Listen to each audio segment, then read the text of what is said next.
And we are live. Hello, everyone. I hope you all had a good Easter weekend, those who celebrated. It's really nice to be back here. It's my weekly Wednesday webcast, and I have a special guest with me today. It's Dasha. Hi, Dasha. Hi, Camilla. Hello. Really nice to travel to Copenhagen with you. I miss it. I've been there in February before the whole lockdown. And today is an interesting discussion with you, Dasha, because we're going to dive in and look into communities with your sharp eyes and research and look at it as a megatrend. And I want to ask some questions. I'm sure you have lots to offer, but also to offer our listeners possibility and those who are there. Please ask questions while Dasha is here. She's a very busy person, and I'm glad I could get hold of you. So welcome to have you here. So Dasha and I, I already wrote on the wall of this event. Dasha is a CEO. She's a futurist, CEO at, what is it again? Copenhagen Institute for Future Studies. For Future Studies, right. And you and I met through our Maersk community when you were working a long time as economist, then head of risk assessment management and group, and arranging everything high level to Davos. Isn't that so? And and Dasha is the kind of person. Hi Jesse, good to see you with us. And Dasha is this kind of person. If eyebrow moves, things move. So I think you have that stamina and decisiveness. You have the quality of a leader, which we're going to discuss as well. I really want to give the best of you to listeners and building the community as not something fluffy, not something which is good to have while we're here and have a one enemy, but how can really build into ourselves, to our colleagues, to our children, to young people, so that it doesn't go just inspiring, but really goes like inherently to our new working cultures and future of work. So welcome, Dasha. Thank you. How do you feel, if I may ask you? I think I'm feeling like everybody else, I guess. So it's something between the social experiment. You get to meet your family in a whole new way. You get to know what your kids are usually doing and thinking before you see them in the evening. So I think like everybody else, stressed out on some points, but also very, I think you're discovering new relationships with people you know your life, because you suddenly have to spend so much time together. But I also think, as most people now, I get to reappreciate that we are social creatures. I think even the introverts are beginning to miss a little bit of social interaction. So you don't say so. Yeah.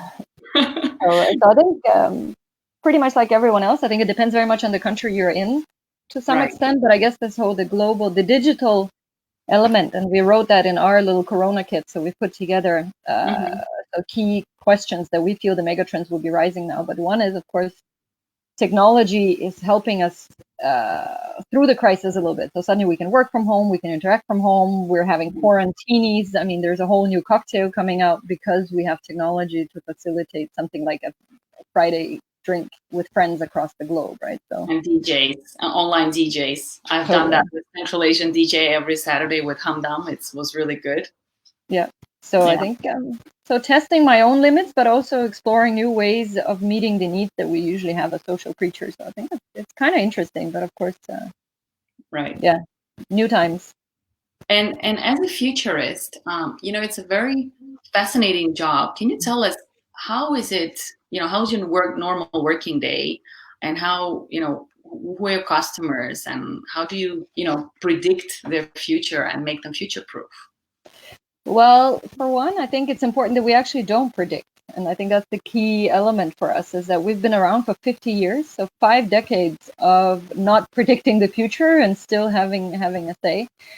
So we're 50 years old, and what we do every day, I've compared what we do to CERN, so like a particle collider, except we do it with ideas and with trends. So it's the most humbling place I've ever been, in the sense that I came in thinking that economics is the only true discipline, and the moment you can put something in an Excel sheet, that's when it really matters. And then now I go to bed every day smarter than I woke up. but also more humble. So this is truly a Socrates world that every day I'm being made fully aware of everything I don't know. So we're 25 people, and between the 25 of us, I've counted almost 15 different professional backgrounds. Mm-hmm. I have a young gentleman working for us who is a technological anthropologist. Now, go figure. Yeah. So that's kind of what we do. So yeah. So our everyday work is about looking at the 14 megatrends that we have, testing them against society, and then someone throws out an idea and says, "Hey, what if? Do you see this happening?" And then suddenly you have your sociology colleagues. We have an astronomer. An astronomer chipping in, etc. So we test ideas and we bash them against each other. And then where these trends collide, then we suddenly see, okay, there's a potential development in a particular direction, but not one discipline could forecast it alone. And I think that's the difference. Because often you would have sector, cross multidisciplinary, Exactly. And I think I'm not going to say puts to shame, that's not fair, but it seriously stress tests every professional background standalone, because I can see what happened. So I worked 10 years in Maersk. I've worked with different professionals, but every one of them would stay within their field and they would extend the world to their ability. But it's only when you start hitting at that line from other angles that you actually realize where is it going. So it's not a straight line. Right. And you realize how not straight it is. And that's kind of what we do on a daily basis. And then we advise governments, corporations, run courses, etc., in terms of how do you future-proof a strategy or an organization or an idea, etc. So. Right. Well, the question is now then, how does this coronavirus pandemic affect your work life? I think to a great extent, like most else, so everything is suddenly virtual. I allowed my employees to work at whatever time suited them best. So we would have touch points throughout the week that they prioritize. Some in the bedroom, hiding from the kids. Some when they're walking outside. So I think it's about keeping your eyes on the prize. So what do you need? You need people to work, and then you leave them to do it when and where it suits them best. And then you need people to collaborate, to work together in ways and times that works for everybody. So I think if you keep a few things constant, it's about letting go of control and saying everything else can be a variable. Because now you see anybody who has small kids has been really challenged. Because in Denmark, the schools have been closed for 4 weeks. Right. They work early mornings, they work evenings. So it's about keep choosing one or two constants and let everything else be a variable. I think that's how at least we have gotten through it most productively so far. So the flexibility is quite important. Absolutely. But I think also, speaking about communities, I've realized that what people miss most is each other. I think some of them miss getting away from their kids. Yeah. Anyone who's watching, anyone who's watching, can you just write in comments, who are you missing right now?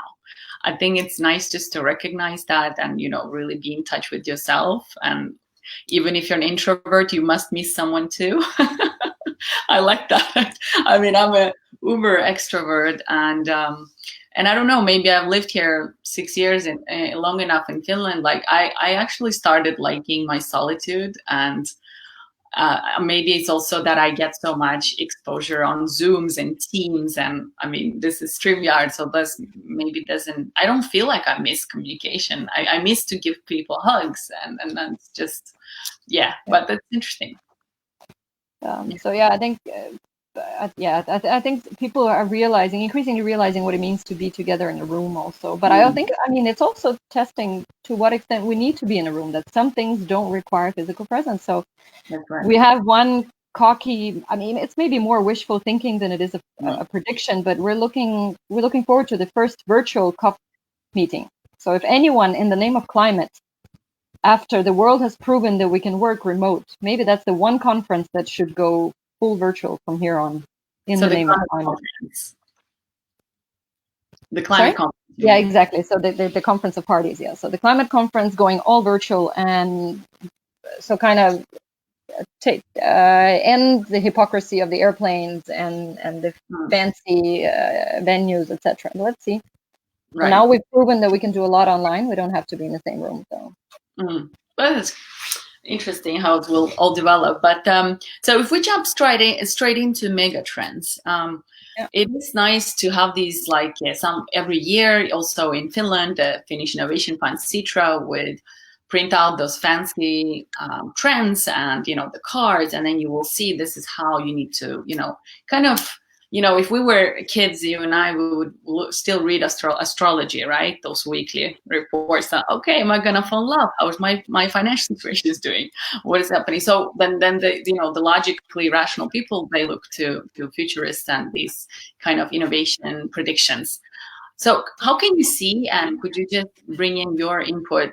Where is the community in the megatrend? Has it changed since the coronavirus pandemic? And just basically enlighten us with some facts or anything that makes the case for it. Well, I think for one, I think the astrologists right now are either really struggling or having an easy time. I think you can't really write that, oh, you have travel coming up, or you're going to meet a stranger. You're not going to meet anybody and you're not going anywhere. So that's the weekly forecast. But I think other than that, I think since you and I spoke initially about it, well, we actually have a mega trend that speaks to community. So we work with 14.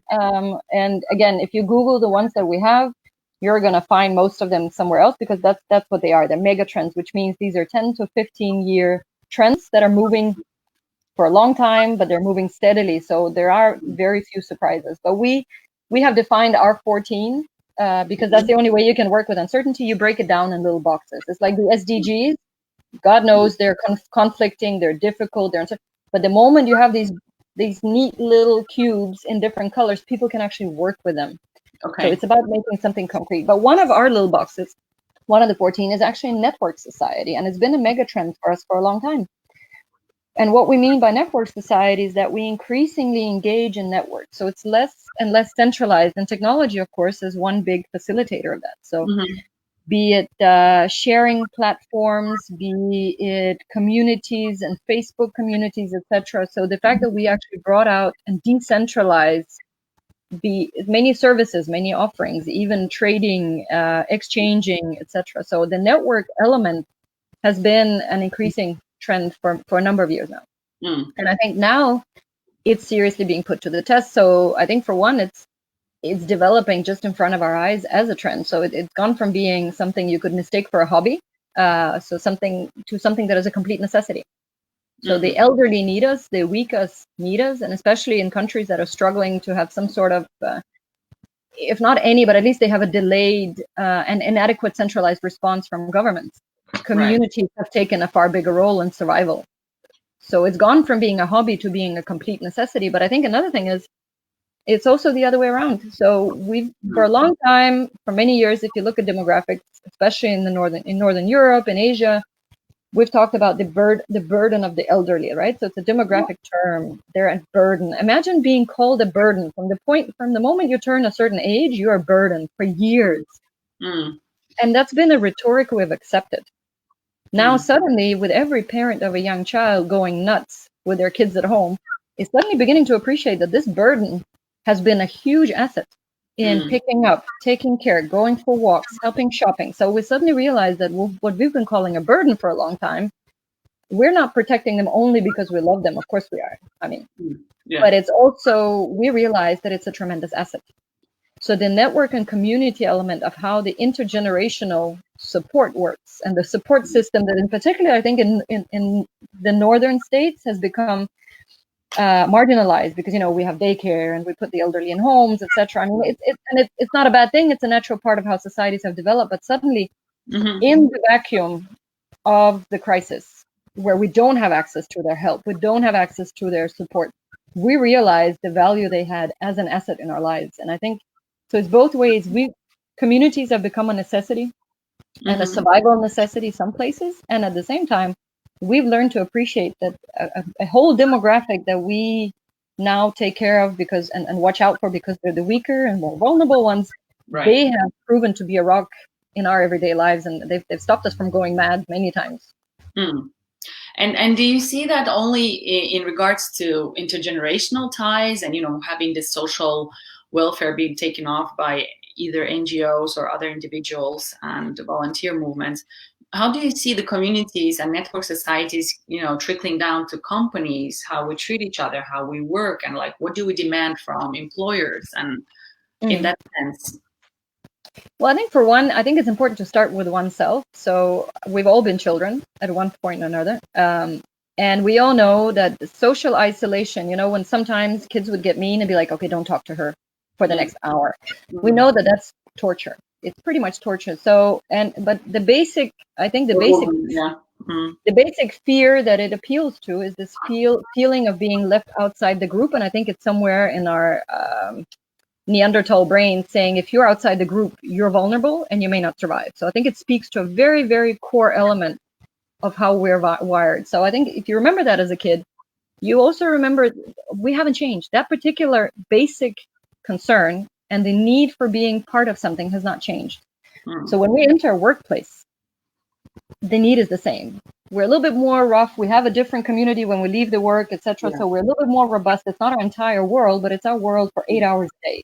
So that need for community and belonging and doing something to this sense of being bound by something more than just a task, I think that goes across.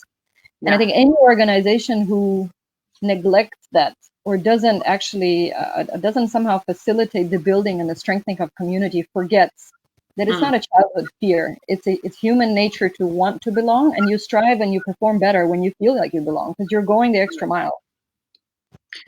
That's true, and I'm glad that you started. I mean, we also discussed this in first episode and a second episode, and both speakers, Johanna Mai from Estonia and Arta Sivana from Finland, they point out first you need to know yourself, your needs, and then you find that community that makes you feel that you belong, and you also become like a part of that because it's not just to come and join. I mean, it needs a personal agency, but personal awareness and needs what is safety for me, how much can I manage, and every culture of company culture is different, right? So it's great that it still goes back to know thyself, and then you join the community which serves you and you can serve. But I think it's in economics, there's very few places where you can actually pinpoint a synergy effect. But in communities, you can. So from a very selfish point of view, in a community, you give a little bit of yourself, but you get a lot of collective energy back, right? So this is not an exhaustive resource. So just the moment I enjoy the energy in a community, I don't take away from that, right? So it's a free good, if you will. I have to contribute a little, but I get a lot back. And very few places in economic terms do you actually get that. So can you repeat that? Can you repeat that statement? So economic.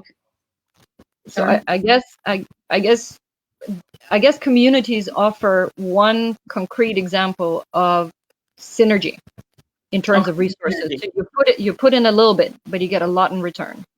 Okay. Now, any economist would also tell you that, we have this homo economicus, and there's this theory that we're always going to pursue personal utility and personal value. And the one thing they can't really answer is, why do we have a conscience in the first place? So why do athletes who've won medals come out 20 years later and say, hey, you know what, I was actually drugged? And they lose their fame and fortune. So what is this? They can't explain conscience because it makes us do things that are from an economic point of view bad, but it appeals to something else. And I believe that community does the same. Something we can't explain because you go the extra mile for something that is not for you. But you feel passionate about it, right? So it's a passion driven, and I think passion is probably the biggest fuel to any engine, which is also why, I don't know about you, you had Soviet parents too, so did I, but I was forced to do ballet and I was forced to do violin to great pain for my neighbors. Yeah. We stopped that very quickly. But it was more, the only things I actually excelled in was things I was passionate about. And that goes for most people. And be it, whether you can collect Legos or stamps or you do wrestling, it doesn't really matter. But communities are fueled by passion, which also means that's when you get the most out of people. You go the extra mile, and you don't, if you're asked why, you won't be able to say, right? Rationally, you won't be able to say it. It's like, oh, because it felt right. Yeah, maybe, but you could have stayed home. You could have stayed home. And if it's a big community, no one would notice if you weren't there. So the free riding element is always present, but it's not utilized. Right. So tell us about your activist part of you. There is that March for Science. Yeah. Speaking of Yeah, I think back when Mr. Trump was originally elected, and we saw pushback on scientific policies and the climate change, parts of the websites were being closed by the U.S. government, etc. So I started searching the internet for can I do something? So I think science is the root of many, many good things, and most good things that we have. I mean, ethics aside, but so I started looking, and then speaking of how the internet works, I found that March for Science was a movement that was building in Washington as a lashback to the Trump policies and not fact-based policies. And then I reached out to them and I asked if there was something we could do. Is there something you can donate? Is there something you can help with? And said, well, actually, a lot of people have been asking, and you can start a sister march. And that we did. So I found 12 people. I think we were 12. We met in a cafe in Nørrebro in Copenhagen. I've never met them before. I was probably the least intellectual people in the room. They're all PhDs and postdocs and astrologists. So astronomers and PhD biologists and scientists. They were all activists. So together we established and founded the March for Science in Denmark, and we did it for 2 years, and 5,000 people showed up, and we marched. And and again, if you ask me why didn't I stay home that day, because I could have watched Netflix, but something was a burning desire to do something, and I met up with people who shared that, and together we created something that wouldn't have been there without us. So it was kind of weird to show up on the day and see 5,000 people show up, and politicians, and knowing that it started as a thread on Facebook saying, hey, why don't we meet in a cafe and see what we can do? Yeah, because there was a purpose, they had the passion, and there was clear why they want to join, and they should support it. So this is great. I really I look up to activists because they just get up and do stuff, right? And I don't know where I got this from. When you ask, with our Soviet past, I just had one mission, just to get married, and of course I had my English classes, which was my passion, to learn the language, to get the hell out of there. No, it was and get married. Well, not get married there. I was supposed to get married, make children. Still, yes. Anyway. But anyhow, I see that once you have that social injustice in you, or that thing that I can change something, that one person can, or one voice can change the room, it's really, powerful. And then you see like 5,000 people and you're like, wow, it was just an idea, right? And I really share that. And I find from one personal agency comes the really collective energy, right? And to really protect that, once you recognize you have agency, I want to protect people from becoming narcissists, because that can also be the case. But once I can do it, I achieve it, then people really become self-obsessed, and I don't know, that star disease. So I want to promote this inclusive leadership with this community at heart. And we need to recognize that. So there's some comments here. So Jesse, thanks for writing here. You're saying that working together with so many interdisciplinary researchers must be hard, though. That's for you. From my experience, there's often some animosity between disciplines. How do you create a collaborative work environment? And as a CEO? Well, I think for one, I can just answer it right away. I think for one, it's about having a very horizontal structure. So I think the first thing you have to do is, in order to have a constructive dialogue, is that you remove hierarchy to the extent that you can. In the end, there will be someone who has to make a decision, but I think in order to have an honest dialogue, when you go in, you don't go in as a CEO, or my management team doesn't go in as a management team. When we go into these discussions, we go in as whatever professional backgrounds we have, which means every opinion is valid, because we also know that I have colleagues who are, I think original would be the right term. I think they're very, very special people, and once in a while they come up with angles that none of us could have seen, and they're just either genius, or they're mad, or they're both. But they force us to think about things differently, and I think you when you do that, and I appreciate, of course, it's difficult, and maybe since we did talk about March for Science, I can tell you, as we progressed the planning, being 12 opinionated, passionate people in a room who are all very smart, that did prove a challenge, because then so of course it is. But I think one is respectfully disagree, and know that it's part of the rule book. Everybody gets a say. Everybody gets to disagree. We don't have to come out with a consensus. But whoever is then in charge of a project or an idea, they take with them the plenary brainstorming. So I think it's, as long as you don't have to arrive at one particular answer right there and then, I think it's a very, very productive environment. Right. It's also we had this webinar on scenario planning here a few weeks ago with the chair for Nokia and CEO of F-Secure, Risto Siilasmaa. They did this scenario planning, how to get out and pivot your business. And so he mentioned, talking about Nokia at the time, that there was no negative scenario. And he said, that definitely should be part of it. And we need to recognize and tolerate negative behavior and ideas, the negative inputs. And also these 6 hats, the Bono, tools, it's the same. Like if you wear, depending which hat you wear, every idea and perspective is important especially on this scenario. So then there is Marina saying, by the way, those who are just joined, we have Dasha Krivonos with us. She's CEO of Copenhagen Institute of Future Studies.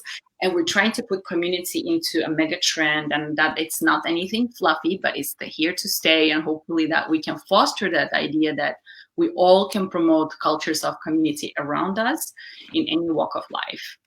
So moving on, Marina Danayan, thanks for a comment. I miss my free time when I can concentrate on my work without the kids running around.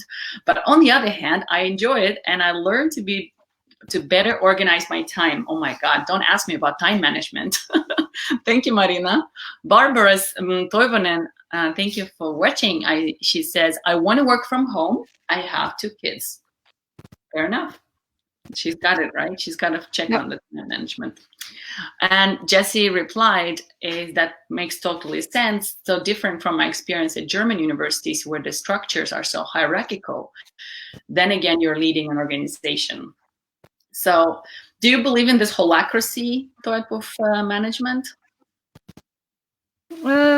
I guess to some extent, depends on what aspect you mean. They are promoting this, self-governed, accountable, distributed accountability, which is quite fits into Danish leadership style, freedom and responsibility. No one's going to check what time you come as long as the job is done.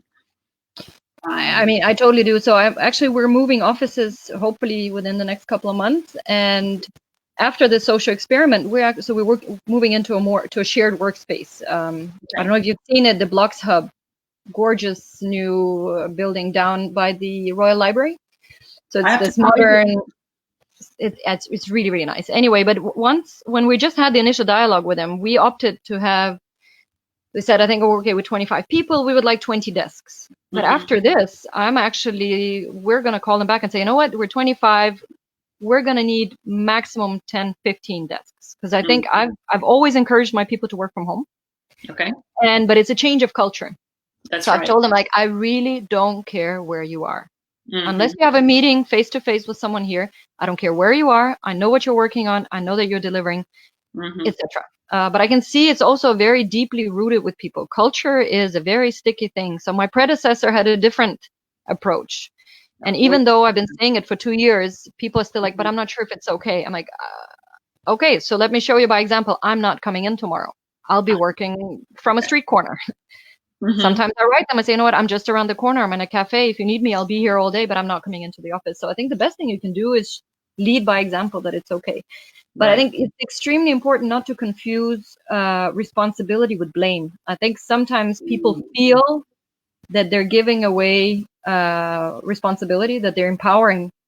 But if it turns into a blame culture, if you're looking for whose fault something was, then you misunderstood. Right. And that's the flip coin of saying, you know what, I empower people, it's their responsibility. But sometimes it's interpreted as whose fault was it? It's so easy to be in this blaming culture, right? It quickly says like, but I've been giving all this away, but like, how do you then? But it's a very fine line. It's a very fine line. Right.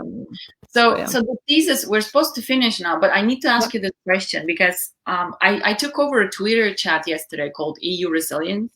And I was supposed to find positive stories in all this chaos. And even if we talk that communities are really popping out right now, there's also divisions like big time, right? We see people being discriminated, racialized, people of Asian descent.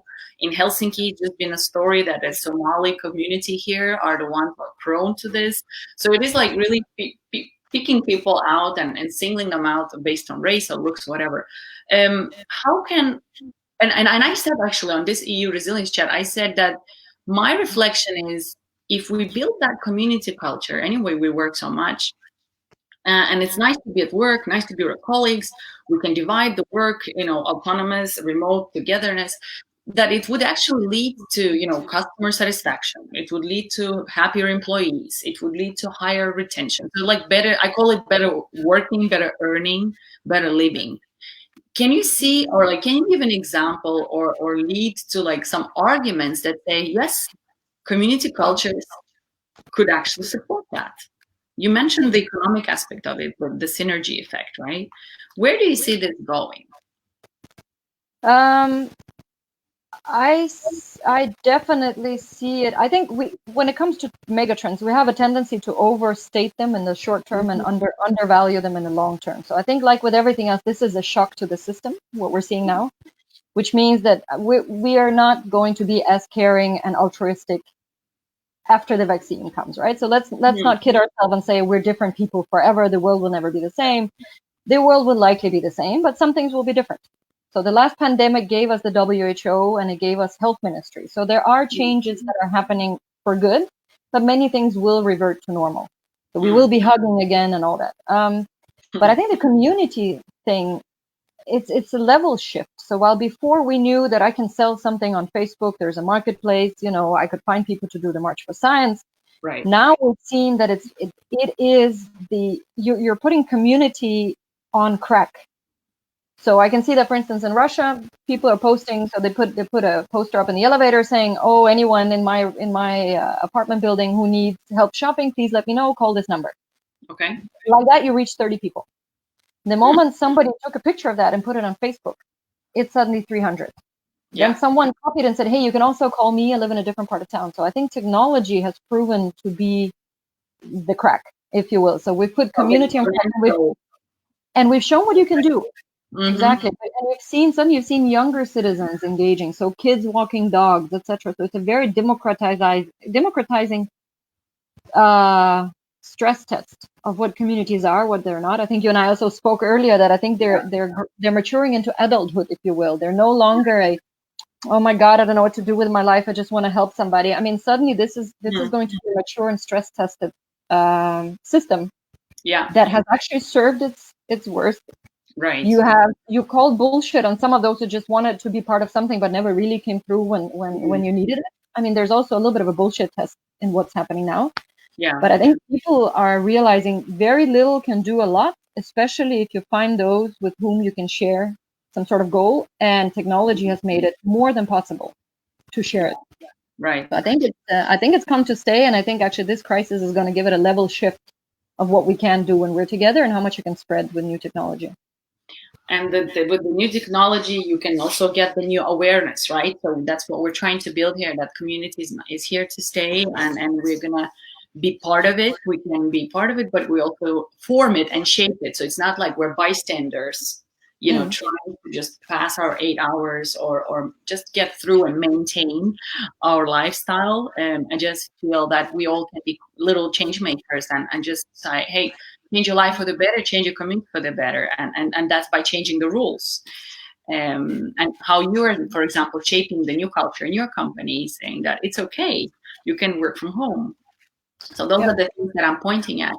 And there's this article that went around on Forbes about women leaders doing amazing things on like spreading the culture of community. And I'll just show you, there's a little table here. Oh, ta-da. Yeah, so these are the prime ministers or presidents or heads of government. So I just wrote the qualities, and the qualities of why and how they lead. So Denmark and Norway, they scored high on love. I don't know if Forbes writes so much with words of love, huh? Right? Exactly. Then we have Iceland and Finland scoring high on tech. So they promote, I mean, in Iceland, they gave testing to every of the citizens. In Finland, Prime Minister Sanna Marin, she engaged with fact-based communication through influencers. So social media was really big. Then there is truth in Germany, decisiveness in Taiwan, and also love in Norway, as I mentioned, having those conferences for children, being them really being available and that you care. I think that is the part of community that I want to live in, at least. What do you have to say to that? Is that also, are they also drivers of new community cultures? I think so, but I think also some of the virtues that you mentioned are as old as the world, right? So it's just now they're taking their space, their rightful space, and how do you get through a crisis? I think we also discussed earlier that I think it's too soon to tell how are we going to measure success, because there are many parameters, right? So some will be looking at, I mean, if you're a small business, you may be more concerned whether or not you lost your job. If you have elderly parents, you'll look to whether or not they're survived, etc. So I think we're a little way away from being able to measure who did best. And I also, in the name of communities, I would like to, although I am a woman, I would like to say that behind every one of these leaders, there's of course a team, a more diversified team of leaders and decision makers, etc. So I think I would love to think that this is a team effort, but I also do think that maybe this is a social experiment and a testing for what values and what core values actually matter in a time like this. Not so much, of course, the gender, etc., but what values do you put forward when you deal with something like this, and which one of them actually yield a better result? Yeah, and what do you measure? I mean, it's I would love to see what you suggested in our offline talk. I would love to see that the survival and the sense of community would be used as the measurement in itself. It's social capital as well. I mean, it's not directly social capital, but it's an element how you create communities. You open up your networks, you share your time. Like I work with diversity inclusion. It's for me, it's only about social capital. In Denmark and Finland, people are so much trust-based society, and if they don't have diverse networks, how on earth we're going to diversify the workplaces, wherever we are. So I feel social capital should be really deserve more attention too. I agree. Do you have any advice to the viewers we have today? How can they focus on community building now that we cleared it up that it is a mega trend in itself? What would you suggest how to build community and foster it online or offline in this coronavirus time? Well, I guess there's just one catch. I feel when I'm talking to your audience, I'm preaching to the choir, because I assume that most people listening would be buying in to the idea as it is. But I think for one, I can only stress it enough that no idea is too audacious. There may be people out there who can help you lift it. And I think sometimes putting forward a suggestion is half the work. So just because you don't have the resources to do, even if you may not have the resources and time to pull it off. So I would never put together a March for Science alone, but just throwing the idea out there, you realize you end up with a fraction of the work, but 100% of the goal. So I think for me, it would be utilize, if you're passionate about something, don't forget it. I mean, put it out there. There may be others, and you may end up with a 1,000th of the work it entails, but you'll actually get it done. Right. So test it out there. And then, of course, I think core values are probably the key, because you've seen in every big movement ever, at some point, you have fractions within a community. And I think it's better sometimes to split up a community if your core values start to deviate too much, because you get caught up in other things that were the original purpose. Because the moment you emotionally disagree, there's no fact in the world that will convince you different. And we know that. So we know how fact is completely futile in the face of emotion. So I'd say for me, it would be, there's no excuse with the technology that we have. There's no excuse to not try. Even if you fear there will be no backup, no one knows you. I mean, if you throw out an idea and there's no support, who cares? But what if there is support and you actually get it done together with people who feel the same but never put it out there? So try it out. No excuse. And last but not least, make sure that your core values are aligned, because sometimes you can deviate at a crucial part in the process, and then you realize that something is at risk. So Right. It's being daring to be open yourself with your ideas. I guess it really applies to all walk of life, even if you want to try a new thing in the workplace, right? Or reach out to people if you're a job seeker, or really it's not just for those who want to create something new. No, absolutely. And Universal. I think if you're looking at an online thing, you have less and less to lose, in the sense that this is not someone you're going to be seeing every day, right? So you get an element of being able to. I mean, yeah, you threw it out there, it didn't work, and then you move on. Yeah. I have 2 questions before I let you go. Maria Donovan is asking, I see a challenge with the distant work. How do you maintain the working culture among the people who do work sitting in their own corners, also in different countries? How to keep them united? I think this requires a lot of strategy and organization. That we do. I think it goes back to my original point, saying we introduced a few constants, trying to make up for time, whatever works best for everybody. So we introduced a few constants in terms of when we touch base on general things. Then we insisted that every sub team has their own constant, so that we've placed these unmovable coordinating pillars out there, and then around that everything else is mobile. So you can do it from where you want. Pillars. Sorry? What could be those pillars, those constants? But it's primarily touching base with each other. So again, we're back to people need to see each other physically. So for us, there are a few constant pillars throughout a week. And frankly, you have to decide what's important. Is that someone did the work, or they joined a particular meeting? So I think this is a good stress test of what really matters. Yeah. But I've sent home 30% of my employees because of the downturn. And the one thing they said on the last call, they said, please write us on WhatsApp. Don't forget us, because not being working is going to be difficult. So I think that to me was like, wow, people do need each other. So that was the last appeal. Say, we can't check our emails. Don't forget us on WhatsApp. This is going to be a lonely 2 months. And I mean, for me, they're the bigger heroes than those who stayed on and are working. Yeah. Because it's much easier to have something to do every morning in a situation like this than those who wake up and don't. Wow, that's so vulnerable of them, and really champions of coming out with that, saying, please be in touch. We don't want to be vulnerable, but this whole thing changing our existence. So Thank you. Thanks. Marina says, thank you for great discussion. Thank you, Marina. Really good questions. And Jesse, true, that's an issue, especially since a lot of community and work culture is about the informal in-between moments, like drinking coffee together, having lunch. Yeah, so it's this whole serendipity is missing, but we can get it once you have those pillars. Yeah. So I've been having online lunches, actually, like truly lunches and coffee. So we actually bring lunch and coffee, and it's almost like the real thing. It's amazing. You can actually like munch in front. Pretty much. Amazing. Great. Thank you, Dasha. I think we really learned a lot. That's the element of community, and thank you for being part of my community and enlightening and inspiring on Instagram, on Facebook, on LinkedIn. Thank you so much. Pleasure. Thanks for having me. Thank you. So we'll see you, and please share. As like now, I start asking everyone, please share what skills are going to be needed in the market that was needed comparison to 1 month ago. So that kind of thing, those cues, I'm trying to feed into all who are struggling and making themselves useful and looking for a job. So great. Thank you. And let's stay united and rise in unity. Cheers. Take care, guys. Bye-bye.